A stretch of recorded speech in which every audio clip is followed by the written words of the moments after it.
bang, booyah. Welcome back, my brotherhood. Don't forget about entering into the raffle. First 100 people to get into the raffle get entered in. We're going to do a raffle on video for a free character. So let's talk about this rock and roll event. The rock and roll event, you need rebel characters. If you're a mid-game, pretty simple pick. My lineup's stacked. I have Phyla-Vell, Omega Red, Moondragon, Jubilee, Captain Sam. Pretty much can go with almost anybody, and I should walk through these nodes without a problem. But there are a couple other options in there if you guys are free to play or beginning players, depending on where your Cloak, Deathpool, Beast, Ghost Spider, Scarlet Spider, a lot of people are working on them right now. So there are quite a few different options that you can choose at the time, depending on what you're looking to do. The rock and roll event is for Spider-Punk, so I'm excited about him. He's the last one of the Spider-Verse characters that came out, so I am excited. I'm trying to get them all to at least 4 stars. So this is how I'm going to get him to 4 stars.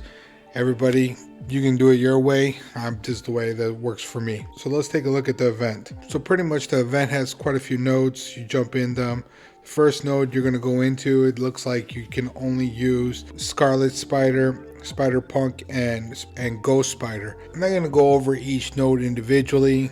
I'm just going to give you what my game plan is and how I'm looking to accomplish getting my 4 stars. What I normally do is I go through all these nodes, take care of them all as quick as possible. Once I get through them, every night at the reset, what I do is I use my cores and I core the 50 cores until I max out 50s, and I pull those cores every single night. And then during the day you get 4 100 refreshes. I use those 4 100 refreshes, which will allow me to pull all the different nodes available every single day. Now on average, when I pull those nodes and I pull those cores, I get about 4,500 towards the orb every single night. I usually save them to the next night's reset, which will give me about 6,000 to 7,000 points towards the orbs. And once I use those orbs, I pull them all at one time. Personally, I like to pull them all at one time instead of pulling as soon as I get them. This way, I feel like it gives me a better chance to get a higher amount of shards on a day-to-day basis. Like I said, I'm just trying to get him to 4 stars. I want to make sure that I have all 4 of them at least at 4 stars with 30 shards going into level 5. This way, if they are needed for a new character, I can buy a couple offers. Maybe if Scopely gives us a way to farm them, this way I have a chance of getting them to 5 stars pretty quick and able to unlock whatever new legendary character is coming up in the future, if the Spider-Verse characters are needed for that. I ended up using Omega Red, Cap Sam, Phyla-Vell, Moondragon, and Jubilee. Honestly, my guys were so built up that they were about 720k. I didn't even have any issues with any of these nodes.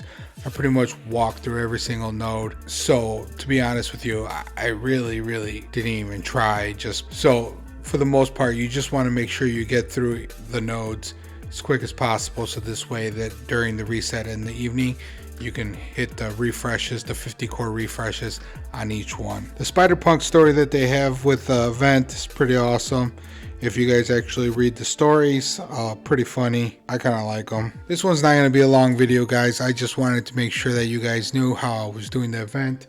A quick recap, I made sure that I finished each node as quick as possible with 3 stars, and then I make sure that every night at reset I pull the 50 core refreshes. This way I can maximize the amount of shards I get towards my orbs, and then I usually wait to the next night, pull the refreshes again, and pull as many orbs as I can get all at once, which will give me anywhere between 20 to 30 Spider-Punk shards on a day-to-day basis. If I keep this going to the end of the event, definitely will get towards my goal, getting him to at least 4 stars with a little bit extra on the 5 stars. Going over last few days, we had quite a few spider events. They were a lot of fun. Pocket Dimensions was super awesome. If you guys go onto my Pocket Dimensions video, Take a look at that. I one-shotted it the first time. The second run was quite as easy. I think I finished the second run in 10 minutes, so I made sure not to bring Shuri in like I did the first time. Spider-Gwen, I think I finished with about 30 million.